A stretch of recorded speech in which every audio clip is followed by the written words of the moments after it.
Chapter 2. Justin saw the question that had appeared, and the book fell off his hand at once. But before the book could hit the ground, it burst into 1,000 feathers and flew back into the bookshelf, all joined together as the book, and placed itself at the very same place from which Justin had taken it out. Shocked and scared, Justin stood there. Although he had seen the book transform and fly back to its place, his thoughts was stuck at the question about his father, a father he had no memory of, a father who had disappeared when he was just 6 years old, who was searched for months but was never found, except for some sightings all around the country, making everyone to conclude that he might have ran off, maybe for a better life. Justin was raised by his mother alone, but unlike in every other story, he was never teased or ridiculed for not having a father. He almost had a normal childhood, except for his father, of course.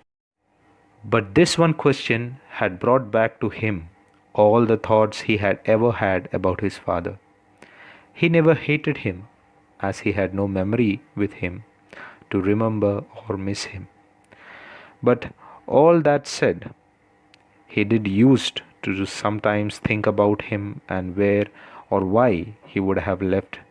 But he sure never asked anyone. And honestly speaking, he never felt a dire need to ask. He came back to his senses and again picked up the book, but this time very slowly and with more fear and less excitement.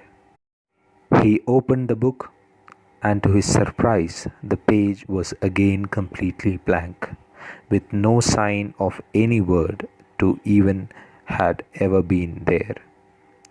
He again moved his fingers across the page, but nothing happened. His heartbeat started to normal down. Maybe I was imagining it, he thought. In disappointment, he stroked his hand again across the page and replied to the question in his own heart. He left us and ran away. The moment he had the thought, another question appeared on the page. Did he really?